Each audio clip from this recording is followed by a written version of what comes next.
It's been almost a year since the DJI Avata 2 was released, and in that time I've flown it a ton, gotten a lot of great shots with it, crashed it countless times, and even broke it and had to have it replaced by DJI once. So in this video I'm going to share all of my experience with it, go over its pros and cons, and give you my thoughts on whether it's worth buying in 2025. So the very first pro of the Avata 2 is that it's a ton of fun to fly. Regular camera drones like the DJI Mini and Air series are great for getting regular cinematic drone shots, but when I just want to have fun flying my drone, the Avata 2 is always the drone I go for. It's just way more fun ripping around close to things at high speeds with the goggles on than just flying one of these regular camera drones. And once you start playing with FPV, these drones, they're still fun, but they're just not quite as much fun as an FPV drone. There's just something about the experience of being fully immersed in goggles, feeling like you're flying, and just dodging between obstacles or diving down a cliff or zipping along the ground at a high speed that is just so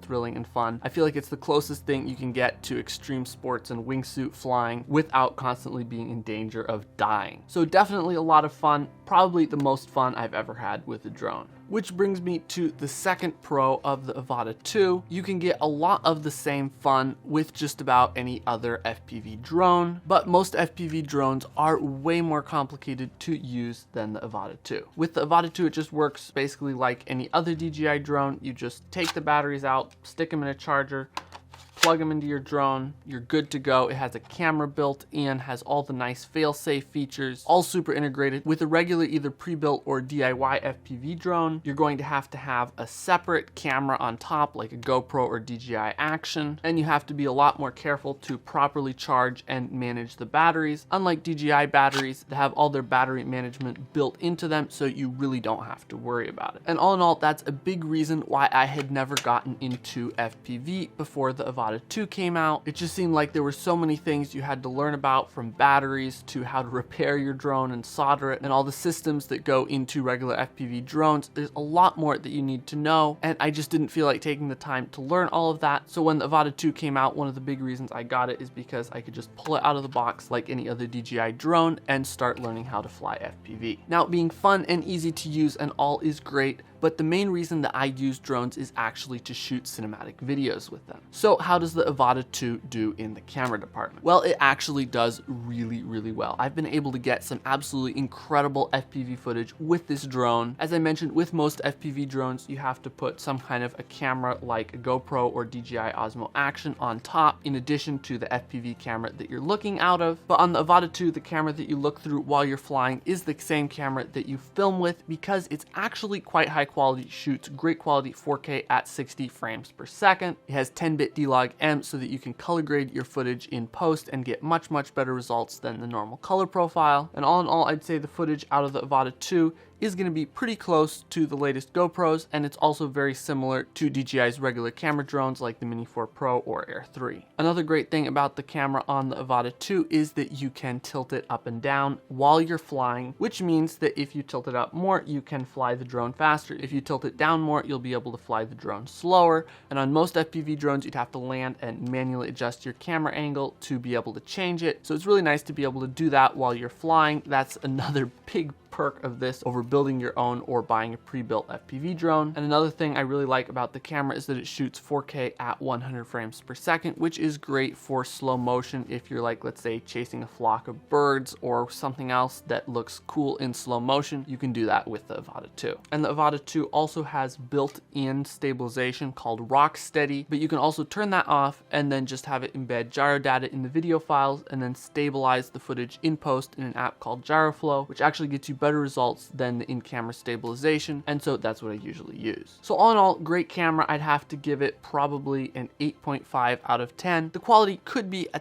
tiny bit higher. I'd love to see a 1-inch sensor on DJI's next FPV drone, but all in all, I cannot complain. By the way, if you have an Avata 2 and want to get cinematic shots like I'm getting, I've put together a completely free checklist of my best cinematic settings for the Avata 2. Link to that is down in the description. Again, it's completely free.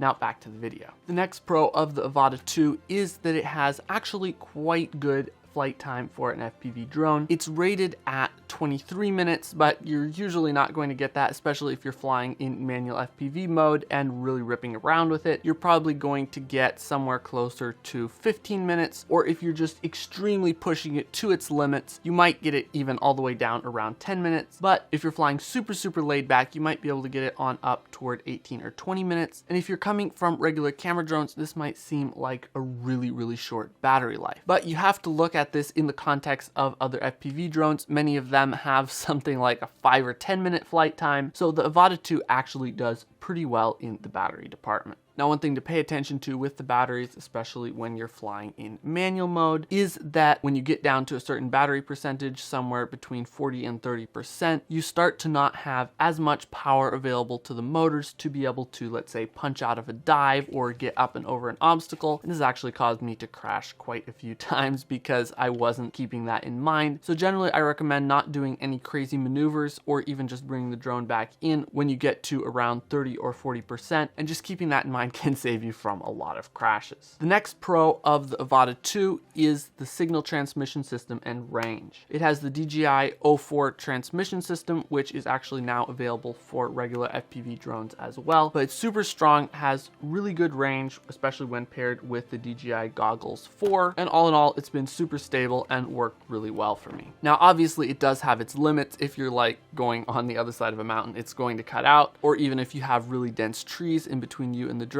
but that's just the nature of FPV transmission systems. You're not going to find basically any system out there that is going to work better than DJI's Avata transmission. And the next point, I don't know if you'd really call this a pro or just something to keep in mind, is the goggles and controller options that are available for it. First of all, goggles, there's the DJI Goggles 4. These are the ones that come with the Avata 2, and these are the ones that I definitely recommend to use. They've also come out with some cheaper goggles that I think are also compatible with the Avata 2, but they aren't nearly as advanced and high resolution as the Goggles 3. The Goggles 3 have one screen for each eye, whereas the cheaper goggles have just one screen for both eyes. So these are definitely my recommendation for the Avata 2, and it's what DJI ships with it. Now, when it comes to controllers, things are a little bit more complicated. First of all, there's this little wand motion controller, the DJI Motion Controller 3. If you want to know my opinion on it, I basically hate it. Now, that's not going to be the case for everyone. For me, it's probably because I've been flying regular drones with regular remotes for so long that it just makes sense to my brain how to fly a drone with sticks, and it just didn't really make sense how to fly it with this little wand remote. It just wasn't super intuitive to me, but I know some people really like it. So not saying you shouldn't use this. This is by default what's included with the Avata 2, but my opinions aside, you are somewhat limited with what you can do with this remote. You can't fly the Avata in manual mode with this remote, and manual mode is what basically all the really cool FPV shots that you see online are filmed with. You just don't have nearly the control flexibility when you're flying with this little motion controller. You can't dive down things the same way you can with manual FPV, and you just have way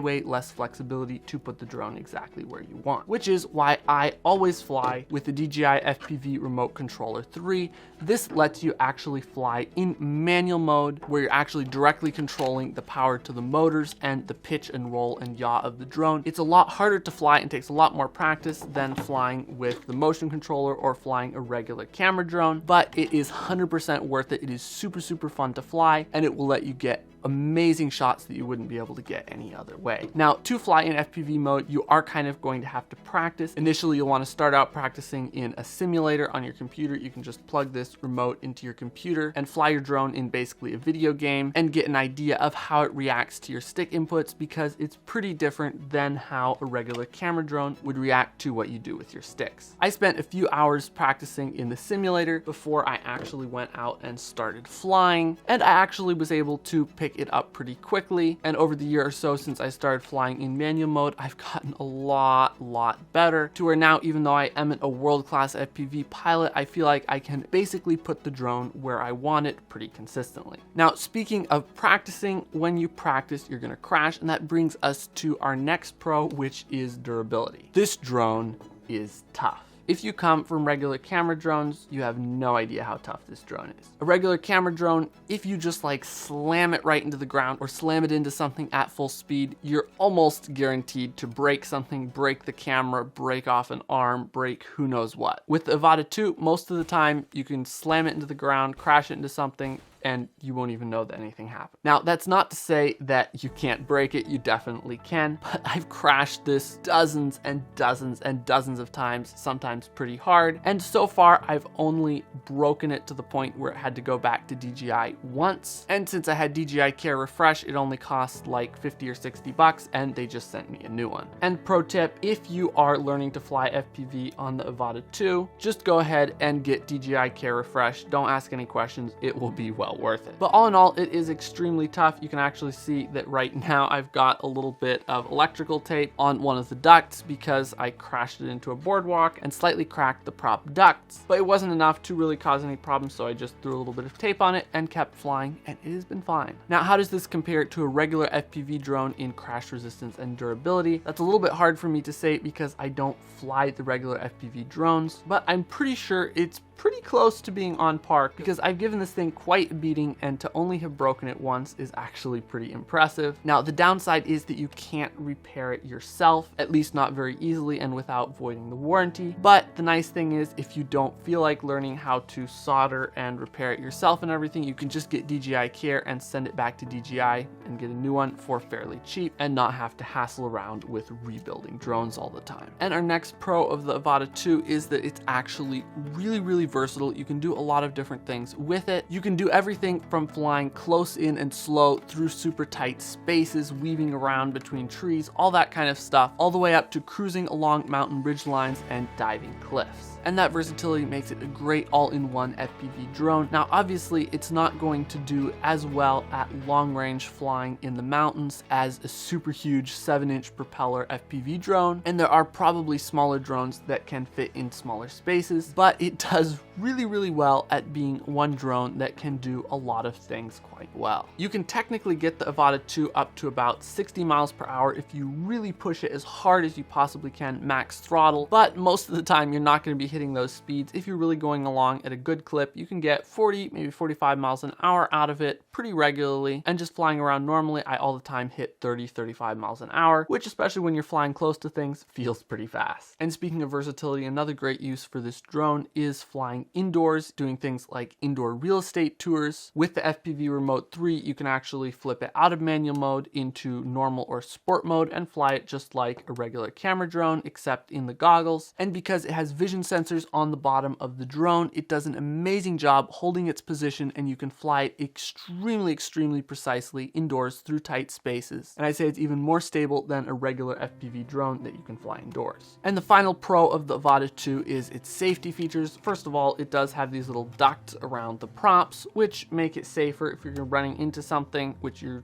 ideally don't want to be doing, but you eventually will. The props aren't exposed, aren't going to cut things up. Of course, you can like stick your finger into the duct and then the props could cut you, but in general, it does make it quite a bit safer. Now, that's not unique to the Avata 2, but it is a great feature to have to make it a little bit safer. And the second great safety feature on the Avata 2 is the fail-safe return to home. DJI is really well known for their bulletproof return to home. If you fly out of signal range or somehow get disconnected from your goggles or remote, the drone will just come back to you automatically and you won't have lost it somewhere out in the middle of nowhere. Now, you can equip regular FPV drones with this, but from what I've heard, it's not nearly as foolproof as DJI's return to home. DJI's done a lot of refining to really make it work well. And one other safety feature on the Avata 2 that is really great is that when you're flying in manual mode with the FPV remote, if you start to feel like you are losing orientation with the drone or gonna crash or something, you're just losing it, you can just hit the pause button and it will automatically just come to a hover,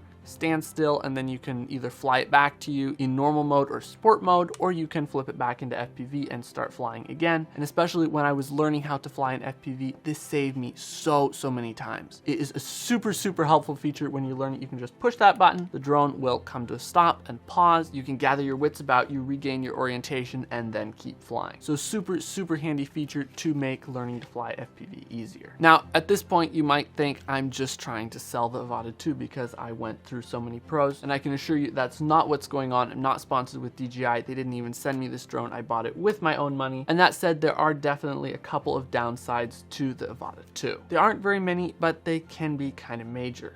The first downside, and this is my biggest complaint about the Avata 2, is that it has a 1,600 foot altitude limit on how high you can fly. Now, in general, this is going to be fine. You're not supposed to fly above 400 feet above the ground anyway, but where this becomes a real problem is when you're flying in the mountains. If you want to go up a mountain, cruise along the ridge, dive down it, which is one of the most fun things to do with an FPV drone. If the mountain is taller than 1,600 feet, the drone will just stop when you get to that altitude and you can't fly any higher. And you might think 1,600 feet is quite a bit, but when you get in any kind of sizable mountains, you'll find out real quick that 1,600 feet is not very high. And so to be able to dive taller mountains with the Avata 2, you have to either be under 1,600 feet from the top of the mountain or at the top of the mountain to be able to dive it. Otherwise, you just won't be able to reach the top, and there's just no way to disable that. This was a real headache when I was trying to dive some of the mountains in Switzerland. I just couldn't dive some of them because they were just too tall and I couldn't get to the top of it to fly from there, so I just couldn't fly those mountains. I wish that DJI would add some kind of an option to disable that. Even if I had to pay to disable it, I would be so excited if I could fly this drone above 1,600 feet. But currently, as far as I know, there is no way to fly it above that altitude. So in my opinion, that is a major downside. Regular FPV, pre-built, or DIY drones don't have this limitation. It's only on drones made by DJI. Even if they would double that altitude limit to 3,000 feet like they have on their Air 3 and Air 3S, that would be amazing. But no, it's stuck at 1,600 feet, can't go above that. That, in my mind, is the #1 biggest downside of the Avata 2. So if the primary thing you want to do with the Avata 2 is dive tall mountains, and you don't want to hike to the top of the mountains to dive them, I honestly can't really recommend the Avata 2 for doing that. So that is con #1. Con #2 is that sometimes the Avata 2 can be a little bit underpowered. This was much more of an issue on the original Avata 1, and they fixed it to a large extent on the Avata 2. But sometimes if you make a really sharp turn, the drone just doesn't have quite enough power to sustain lift through that turn, and one of the motors will start to lose lift and your drone will kind of tumble out of the air. And you usually can save it if you are paying attention, and after a while you just sort of get to know where the limits are and you don't really have that problem anymore. But it is kind of annoying. I wouldn't say it's really DJI's fault. I think it's just that this heavy of a drone with this large of a battery is likely to run into some issues with some of those really extreme maneuvers. But in general, this doesn't really limit what you can do with the Avata 2. You just have to be careful that you aren't flying one direction and then just make a super tight turn. All in all, I'd say it's much less of a problem than the altitude limit, but it's also something to keep in mind that isn't super ideal, and it would be nice if DJI adds a little bit more power in future models. So there you have all of the pros and cons of the Avata 2. Now, what do I actually think about it after flying it for 1 year, and would I recommend it in 2025? Well, the short answer to that is yes, I would recommend it. I love it. It's a ton of fun. I've been able to get a lot of great FPV shots with it without having to dive